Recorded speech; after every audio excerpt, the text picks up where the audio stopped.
अंत भला तो सब भला। रोली की शादी उसके माँ बाप एक आलसी लड़के से करा देते हैं। चलो, रोली की शादी हुई और हमने गंगा नहाई। और क्या, बेटियां तो होती ही हैं बोझ। हाँ, पर अब क्या चिंता, उतार तो दिया बोझ तुमने, अब वो लोग समझे। ससुराल में रोली का पति कहता है, देखो, मैं कोई काम नहीं करता, ये बात तुम्हारे मम्मी पापा को बता दी थी मैंने। अब जो किराया आता है दुकान का, उसी से घर का गुजारा करना है। कभी भूल से भी कोशिश ना करना किसी चीज की डिमांड की। क्या मम्मी पापा को पता था कि आप कोई काम नहीं करते? और क्या, बड़ा अच्छे से पता था। उन लोगों को तो तुम बोझ लगती थी, बोल रहे थे कि बस शादी कर लो और कोई मतलब नहीं है। रोली को ये सुनकर बहुत गुस्सा आता है, लेकिन करती भी तो क्या, क्योंकि वो जानती थी कि उसके माता पिता ऐसे ही हैं। जैसे तैसे रोली दिन काट रही थी। रोली को एक प्यारी सी बेटी होती है। धीरे धीरे वो बड़ी होती है और उसके साथ उसकी जरूरतें भी बढ़ती जाती है। सुनिए जी, अब तो सिमी बड़ी हो रही है, उसका स्कूल में दाखिला कराना है। मैंने अब तक तो जैसे तैसे समय काट लिया, लेकिन मैं बच्ची की परवरिश में कोई कमी नहीं रखूंगी। अरे क्या है यार, अब तो लगता है कोई ना कोई काम ढूंढना ही पड़ेगा। अब पति रोज काम की तलाश में जाता और बिना किसी काम के वापस आ जाता। रोली समझ जाती है कि पति के अंदर अब काम करने की क्षमता नहीं है। वो बेटी को उच्च शिक्षा देने के लिए कुछ करना चाहती थी, लेकिन करती तो क्या करती। एक दिन रोली की सहेली कहती है, रोली, मेरी कोई औलाद नहीं है। अगर तू मेरी औलाद को जन्म दे तो मैं तुझे तेरे मुंह मांगे पैसे दूंगी। अरे, तेरी औलाद को मैं कैसे जन्म दे सकती हूँ? सरोगेसी से। बच्चा मेरा और वैभव का ही होगा, लेकिन कोख तेरी होगी। ये संभव है रोली। रोली कुछ सोचकर कहती है, मुझे मंजूर है, लेकिन मैं इसका 2 लाख रुपया लूंगी। अरे कोई बात नहीं, मुझे मंजूर है। रोली खुश हो जाती है कि एक बच्चा पैदा करने का उसे 2 लाख रुपया मिलेगा। वो घर आकर पति को बताती है, वो भी खुश हो जाता है। अब क्या था, डॉक्टर के पास जाकर सहेली का बच्चा रोली की कोख में पलने लगता है। मुझे 20,000 चाहिए मेरे बेटी के एडमिशन के लिए। हाँ हाँ ठीक है, मैं उसके एडमिशन से लेकर सारे खर्चे उसके अकाउंट में डाल रही हूँ। रोली की बेटी का एडमिशन हो जाता है।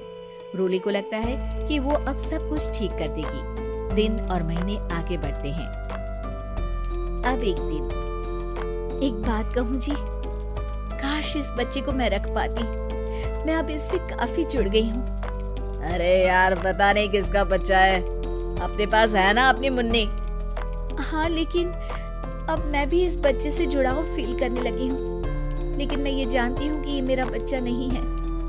दोनों की जिंदगी ठीक चल रही थी, लेकिन कहते ना कि सुख का पल ज्यादा लंबा नहीं होता। एक दिन रोली की सहेली का फोन आता है। रोली, मुझे अब ये बच्चा नहीं चाहिए, मैं अपने पति को छोड़ रही हूँ। अरे लेकिन मुझे पैसों की जरूरत है, बच्चा तुम्हारा है, मैं क्या करूँगी? सहेली बिना कुछ बोले फोन काट देती है, फोन स्विच ऑफ कर देती है। लेकिन रोली के जीवन का तूफान यही नहीं रुकता। रोली, मैं इतना भार नहीं उठा सकता। आज पढ़ाई का पैसा मांग रही हो, कल को शादी, कॉलेज और पता नहीं क्या क्या। मैं तुम्हें छोड़ रहा हूँ, अपनी बच्ची उठाओ और निकलो इस घर से। अरे पर मैं कर तो रही हूँ ना बच्ची के लिए काम, आप आराम से रहिए ना। क्या काम कर रही हो? देख रहा हूँ मैं। ये छोटा शहर है, यहाँ लोगों को बात बनाते वक्त नहीं लगता। तो मैं क्या करूँ? ज्यादा पढ़ी लिखी नहीं हूँ, कैसे घर के खर्चे चलाऊं? और आप तो काम करना ही नहीं चाहते। हाँ, ना चाहता हूँ और ना ही करूँगा। रोली को पति की बात पर काफी गुस्सा आ जाता है। ठीक है, अगर मेरे जीवन में संघर्ष ही लिखा है तो वही सही। इस वक्त पति होने के नाते आपको मेरा साथ देना चाहिए था, लेकिन नहीं, आपने तो इस हाल में मुझे घर से बाहर निकालने की बात कह डाली। देखो, ये सारी फालतू की बातों के लिए वक्त नहीं है मेरे पास। रोली, जिसकी कोख में किसी और का बच्चा था और साथ छोटी सी बेटी, पति का घर छोड़कर रास्ते पर आ जाती है। रोली के पास मायके के सिवा दूसरा कोई रास्ता नहीं होता। अरे रोली कैसी है? कितने दिनों के लिए आई है? हमेशा के लिए माँ। वो माँ को सारी बात बता देती है। ओए लड़की, इतनी हिम्मत का काम कर लिया। अरे ना ना, यहाँ कोई जगह नहीं है। तुम तो अपना बोरिया बिस्तर उठाओ और निकलो यहाँ से। रोली के पास अब मायके का रास्ता भी नहीं बचता। वो चुपचाप बच्ची को लेकर जा रही थी कि उसे दर्द होता है और वो डॉक्टर के पास चली जाती है और फिर वहाँ वो एक प्यारे से बेटे को जन्म देती है। कितना प्यारा है, कितने अभागे हैं इसके माँ बाप जो इसके पैदा होने पर भी नहीं है। तभी वहाँ डॉक्टर आ जाती है। रोली, बच्चे के पिता तुमसे मिलना चाहते हैं। आपका बहुत बहुत शुक्रिया। मैं इस बच्चे को पालूंगा, भले ही इसकी माँ ने इसे छोड़ दिया हो, पर मैं अपनी जिम्मेदारी निभाऊंगा। तो क्या आप मुझे इसके पैदा करने के लिए जिन पैसों की बात हुई थी वो भी देंगे? हाँ, और साथ ही आप चाहें तो मेरे घर में रहकर मेरे बच्चे की देखभाल भी कर सकती हैं। मैं उसके लिए आपको सैलरी दे दिया करूंगा।